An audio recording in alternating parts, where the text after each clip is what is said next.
Great. Good. You here to see Catherine today? I am. Okay. Well, why don't you go ahead and have a seat in here? Can I get you some coffee, some water? Nope, I'm fine. Okay. Well, I'll let him know you're here, and he'll be here in just a second. All right.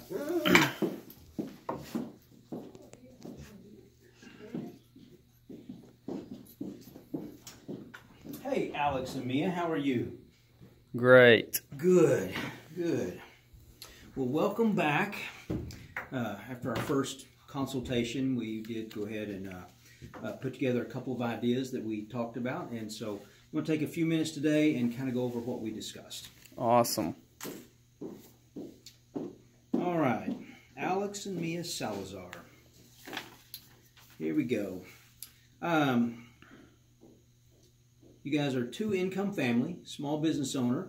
Alex, things are going well at Big Joe's. It's a local bar and grill, and things are going well. We do just want to discuss a few things that we talked about. Okay. How have y'all been? Excellent. Wonderful. Good. Okay. Today I want to discuss a few things. We're going to discuss the inheritance from your Aunt Belle, Mia, and discuss some of the taxes due, evaluate your education costs for the kids, put together a plan to make sure the kids are going to be okay going to college, and discuss Alex's mom's long-term care. You had a couple questions there. Evaluate your mortgage terms. You were talking about refinancing, so we'll go over that real quick. Evaluate your life insurance, your disability insurance, your homeowner's insurance. We'll take a quick look at that. And then an analysis of your current investments, okay? All right, so let's see here. First thing, we talked about the inheritance from Aunt Belle, all right? And she left 3 different assets to the kids. And first, Bradley. He's going to receive some municipal bonds worth $50,000 for Bradley, and you want to know what are the tax consequences. So what happens, we have what's called a step up in basis on inheritance, and so there's basically going to be 0 capital gains taxes due, and from this point on, all the income will be received tax-free. So that's one of the great benefits of municipal bonds, and so that is a great investment to leave for Bradley. Bree, she inherited some preferred stocks valued at $48,000. Now, it did have a cost basis of $10,000, and you thought you might have to pay some taxes. You will not. That also has a step up in basis at death when you inherit something. So we're not going to have any taxes due at this time. And the nice thing, preferred stocks pay a dividend that gets a special tax treatment going forward. So probably around 15% tax will be owed on the dividends going forward. So that's pretty nice. Now, Blair, good and bad. Blair inherited what's called a non-qualified single premium tax-deferred annuity. Annuities do not get a step up in basis, so I'm sorry, that's going to be the issue there. It's worth about $40,000, and I know your Aunt Belle paid $10,000 for it. So technically we have $30,000 of capital gain, but it's taxed as ordinary income tax brackets, not at a capital gains tax. So we've got a couple of choices. Number one, we can go ahead and just eat the tax, pay it, and then go on down the road. We can also do what's called a non-qualified stretch. And if we go ahead and do a stretch, they base it on life expectancy tables. There's what's called a required minimum distribution. Very similar to when a person turns age 70 and a half, they start taking money out of the retirement dollars. This would be based on Blair's age. And being that she's a baby, a child, her life expectancy table's very long. She'll have to take out this much every year, keeping the taxes very little, continue the tax deferral, and pay very little tax, and let those dollars continue to grow. So that's technically what I would do. Now, Mia, you inherited a Roth IRA, okay? It's got a value of $100,000. And technically, Roth IRA can be inherited tax-free. That's awesome. However, there is a little rule. It's called the 5-year rule.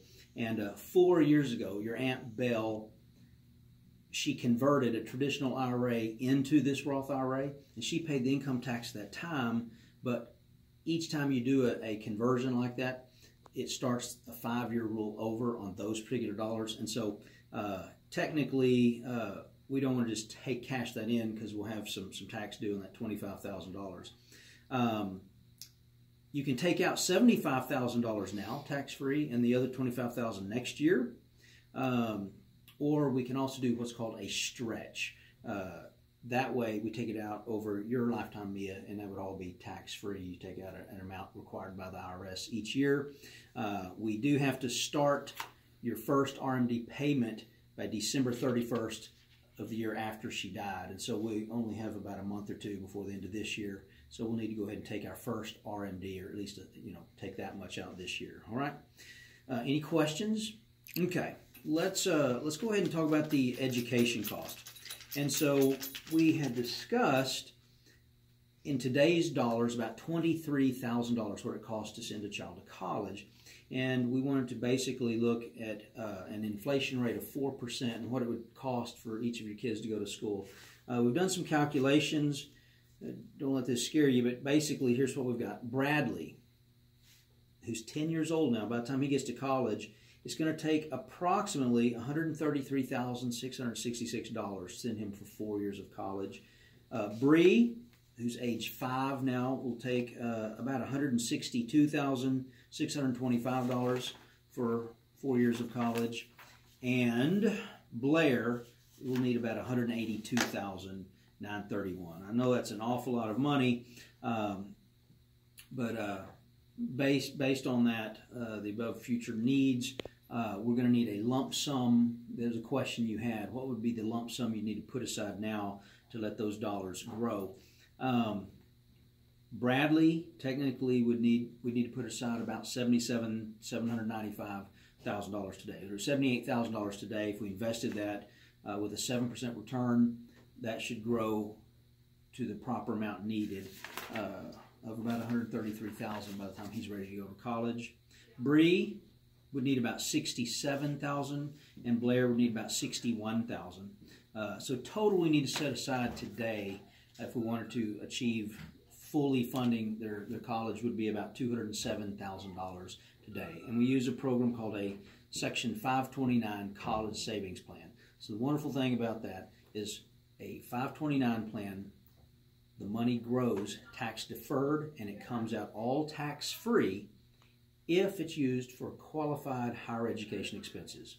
So that's tuition, fees, room and board, things like that. And so that's something that we use an awful lot. I put my kids through college using 529 plans, so we highly recommend them, and that's where I would discuss putting that money later.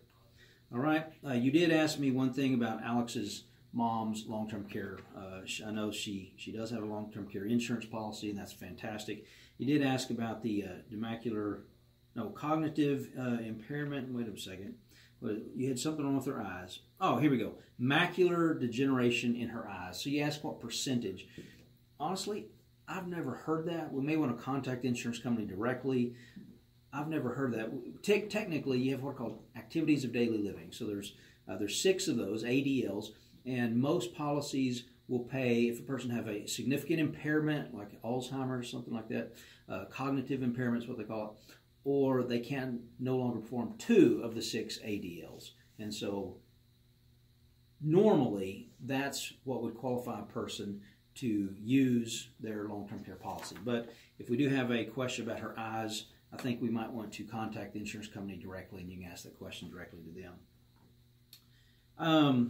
We did talk about your mortgage terms, and you had some questions about that because you do have a pretty high interest rate. Currently, it's a 9.25% 30-year mortgage.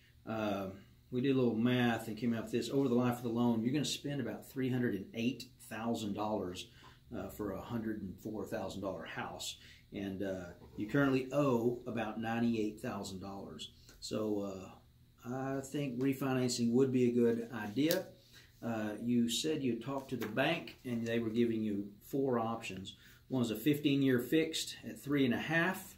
One was a 30-year fixed at 4.12. And then you had a 10-1 and a 5-1. Those are ARMs, what we call an adjustable rate. And basically it would lock in a rate. So the 10-1 was a 3.25% rate, and it's locked in for 10 years. But after 10 years, it it would adjust, and that could, interest rates could go way up. They could actually go down. I did some math. Actually, I want you to consider a 30-year fixed at 4.125. That brings your current premium down, or payment down, to about $479 a month. If we were to do the 15-year, your cost is going to be technically about $706. So if we took the difference, that $287 per month, and added it to it, you would actually pay the note off in about 189 months. Your total loan cost of the entire loan would be about $130,000. So that's something I think you might want to consider. And we have some other ideas if that's the way you want to go. You do have some closing costs, but you'll recover those in a matter of just a couple of years. It would be something I would suggest doing. Your life insurance. I know you had some questions about your life insurance. In my notes, you said you had a $150,000 whole life from State Lake Insurance Company. Currently has a cash value of about $21,000. And that's on Alex. And then you said you had a $50,000 term on Mia, except that's all tied to work. Okay, Mia, you did mention you had an accidental death and dismemberment policy, super cheap, $100,000. Very few of them actually ever pay. Remember, that only covers you if it is an accident. Okay, so doing some evaluation, taking your final expenses. You have a few credit cards and some other debt. If we paid all of that off, we would need about $335,000, and that would include funding the kids' college, paying off the mortgages, things like that. However, one of the biggest expenses is going to be income replacement. So Alex, last year you made about $76,000. In order to replace that lost income, you're going to need a pretty significant amount of insurance. Basically right about $1.9 million. And where do we get that? We based that on a 4% rule. So if you had $1.9 million, you had a 4% investment, and you drove the income only. You never touch the principal. So we don't want to eat the goose that's laying the golden egg. And basically, you just let Mia live off the income. That would pay a $76,000 income forever. Okay. That brings a total need of about $2.2 million for Alex. I know that sounds like a lot, but there's some things we can do. We'd structure this around using some term insurance, maybe a combination of term with a universal, and nowadays we have a new program called a GUL, which is basically a universal with very little cash value, and they're guaranteed for life. And so we could buy a GUL that's essentially like using a term product that's term for life. A lot cheaper than a whole life or a regular universal, and so we can run some quotes for you there. Now, I know we're kind of male chauvinist pigs. We always talk about insuring the man, but Mia's life is something important too, because Alex, you're going to have to take care of the kids. You may have to have other daycare or even a nanny, things like that, because you have little kids at home. So we need to insure Mia as well. And $50,000 is not a lot. And we could go to Vegas and blow that in a weekend. And so we probably really need to look at some insurance on Mia. Just to replace her income, I'm looking at some numbers here. I'm going to send this home with you. We still need about $1.5 million on Mia. And again, using some term would be super cheap. At least get you coverage for guaranteed for 20 years or 30 years, or even a GUL. So we will get you some quotes, and we'll look at that on our next meeting. Let's see here. All righty. Let's talk. Oh, you did have a question about a FSA, okay, for your health insurance, and that's called a flexible spending account. Technically, that is a savings account through work, and it's used for people that don't have the ability to write off for taxes or tax purposes, write off certain expenses, some of their health insurance expenses or health care expenses. And so you can set up a flexible spending account, and that allows you to have dollars taken out of your paycheck, goes to a special fund, and use those dollars to pay your deductible or some of your medical expenses. However, remember this, at the end of the year, what you don't use is lost. It all goes back to the employer. And the employer would then dole it out amongst the employees or used to supplement insurance premiums, things like that.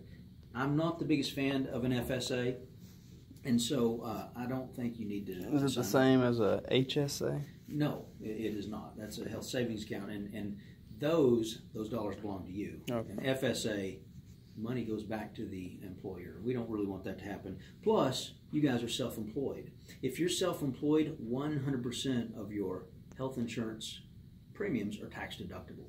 So that's something we might want to discuss with your CPA. And let me just go ahead and jump into that right now. You did mention that you do your own taxes. And your life is very complicated. You have some inherited assets. You've got a business. You're self-employed. You really, really, really need to hire a professional tax preparer. So I want you to hire a CPA. We have several in town that we refer people to. In fact, we have one right across the hall, and I'll introduce you to him if you'd look to pursue that, all right? You do have some disability insurance, too, and currently your policy will pay you, Alex, about $2,000 per month if you became disabled. That is, I mean, you make $76,000 now. There are policies out there that will pay you 70, 80, 90% of your income and replace that income. Your policy only covers you for up to 5 years. You're the primary breadwinner, so you're really underinsured, and that's something that I really think we need to look into, is increasing your disability coverage. Plus, as a self-employed business owner, there are plans called, it's an overhead expense insurance. I have one myself, so if something happens, you're able to cover some of the overhead expenses to run your business, all right? Mia, you have a policy that pays about 65% of your income, but it's offered through an employee benefit plan, so it doesn't cost you anything. Your employer is covering all the costs, and that's fantastic, but for a little bit more taken out of your paycheck, you could increase the coverage, and I think you should.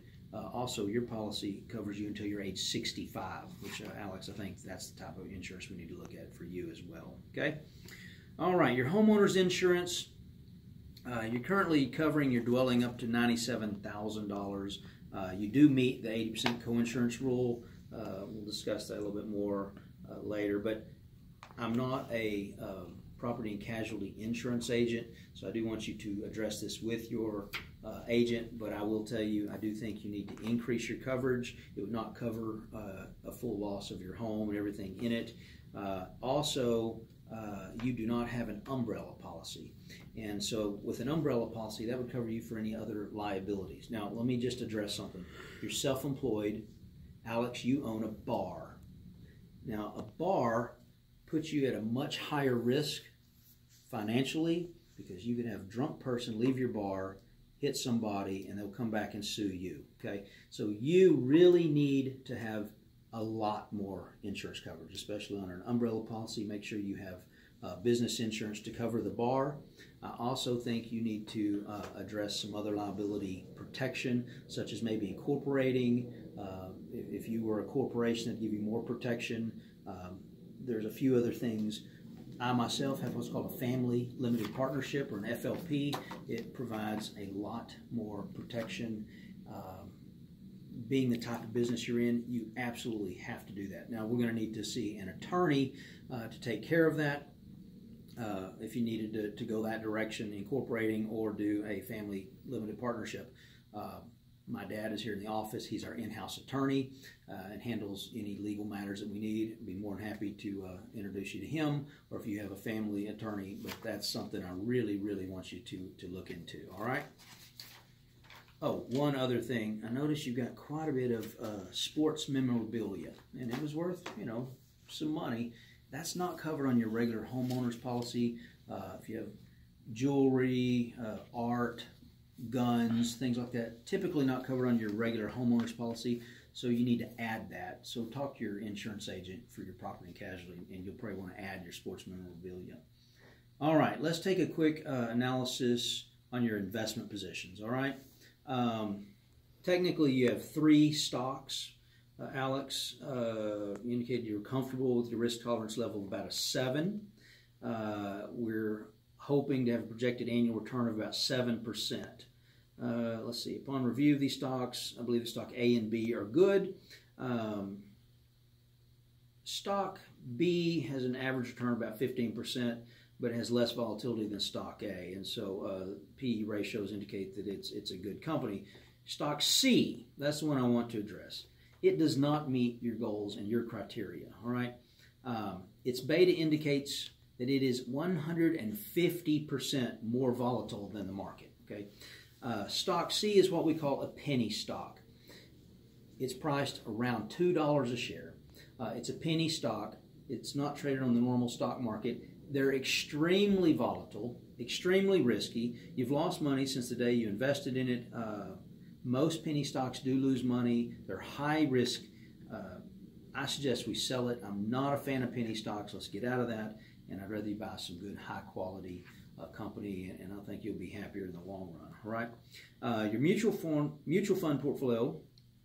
You had 3 funds. 2 are large blended funds, and 1 is a small cap growth fund.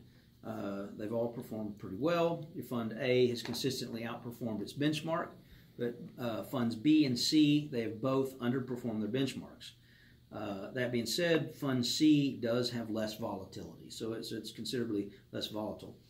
Fund B is very low expense ratios. I noticed it was super cheap to operate, but it has underperformed its benchmark and had quite a bit more volatility. So yes, I know a lot of people encourage people to buy because it's cheap, but it's not performed well and it's volatile. So I think I might consider selling your fund B and picking up something that's a little bit better. Okay, Mia, your 403B, that's what we call a tax-sheltered annuity. It's offered through work.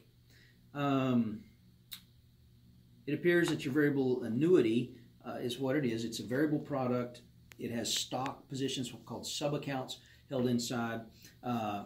It has underperformed its benchmark, but it's actually 43% more volatile than the market, okay? So you asked me to analyze it, and so we have, it is called a variable annuity.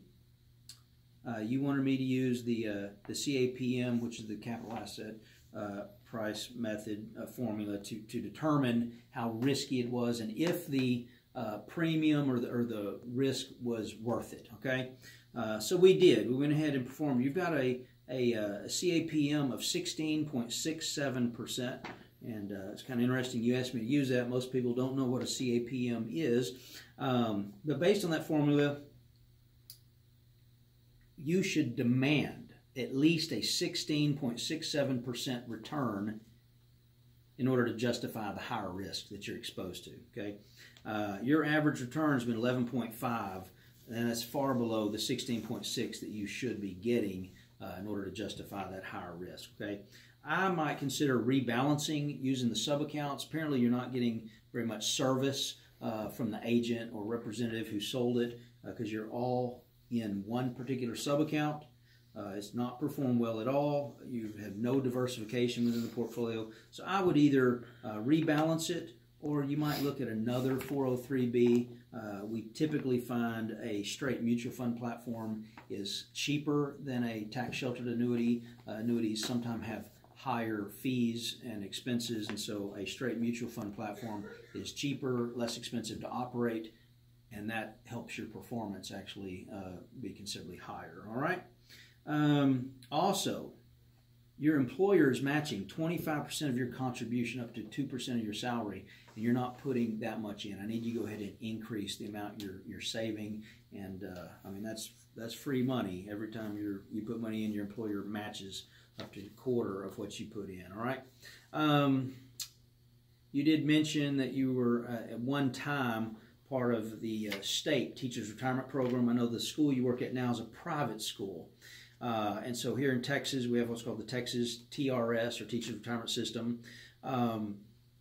There's some rules. It's called the Rule of 80. There's another called the Rule of 90. That means your age and years of service have to add up to 80 in order for you to qualify for the benefit, to receive a pension.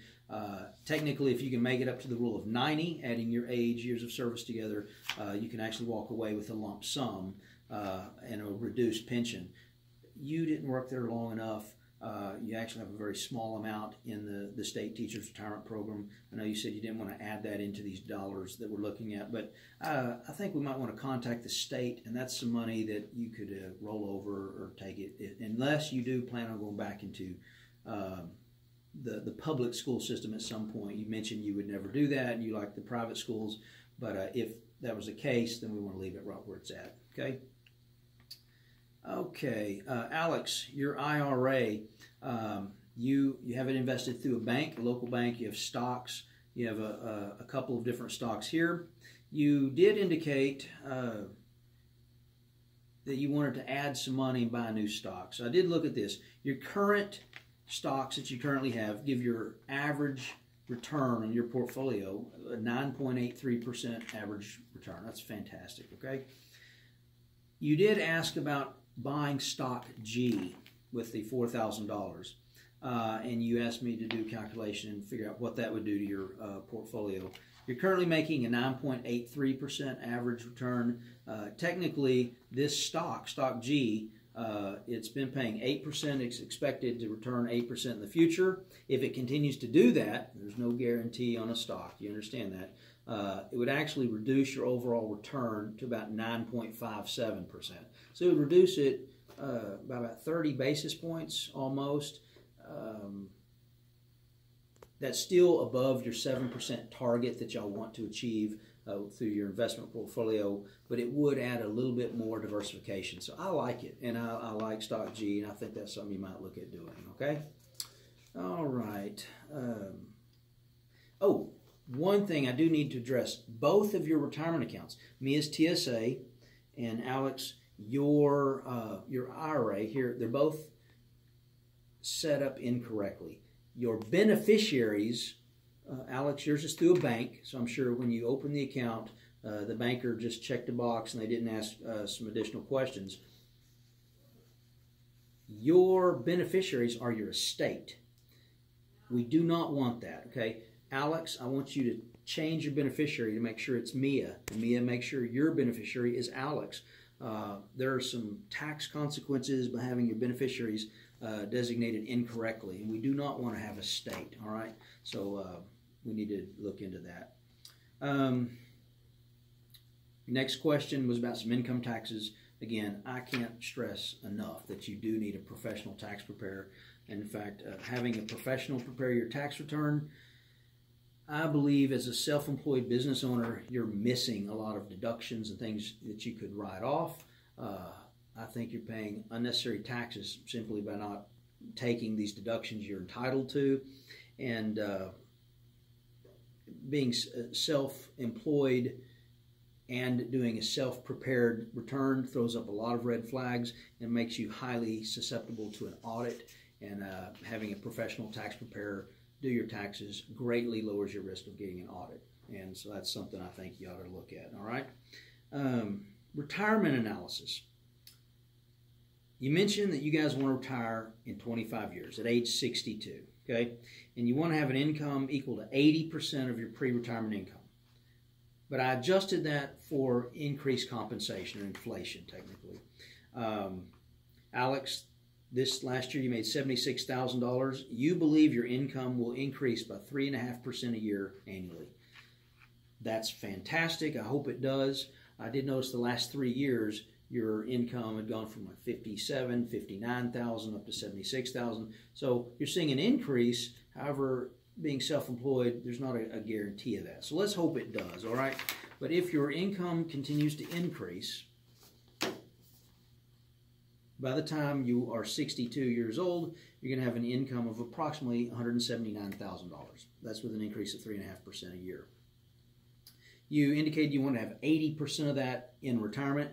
That'd be about $143,685. That's the required income that you state you want to have at age 62. Okay, Mia, you're currently making $57,000. You indicated your income should increase by 5% a year. I did the math and the formula based on that. I want you to know that's highly unlikely, especially for a school teacher, to see a 5% increase every single year. If so, God bless you. That's awesome. I don't know if we're going to be able to achieve that, all right? based on those numbers, you'll have about $193,000 income at age 62, and 80% of that's going to be $154,000. So Alex, you're going to have an income of about $143,000. Mia, your income about $154,000, almost $155 actually. You did mention you expected a $25,000 per year Social Security benefit. Okay. Well, if we look at that and adjust your Social Security benefits due to inflation, we're using a 2% rate of inflation, your full retirement benefit will be about $45,000, okay? But that's full retirement benefits. So for you guys, anybody born after 1960, their full retirement age is going to be age 67, not 62. So there's going to be a reduction. And at y'all's age, it's about a 30% reduction. So if you do start drawing Social Security at age 62, it'll be approximately $31,698. So you won't quite make the $45,000, but you're going to get a reduced benefit about $31,000. Now we said you needed, between the two of you guys, $298,000. You're going to have Social Security, $31,000 each. That comes to about $63,000 from Social Security. Okay, that leaves us with a shortage of $235,000. Now, what I want you to imagine is if we had a bucket, a big bucket of cash with a lump sum, how much money do we need in that bucket if we turn the spigot on to pull out $235,000 a year income for the rest of your life? Well, you indicated you had a life expectancy of about 25 years in retirement, okay? What that puts you to about age 87. Now, one thing we want to be careful, I don't want you to outlive your money. So if you live into your 90s or to 100, imagine that, we could run out of money. If we back into it, you're saying to use 7% is our investment return. If we had a 7% return and I needed to produce $235,000 a year, you guys need about $3,360,000 in that bucket. So $3,300,000 in the bucket. Assuming you start drawing that income of $235,000 every year, that money will last forever without ever touching the principal, assuming no increase for inflation. Okay?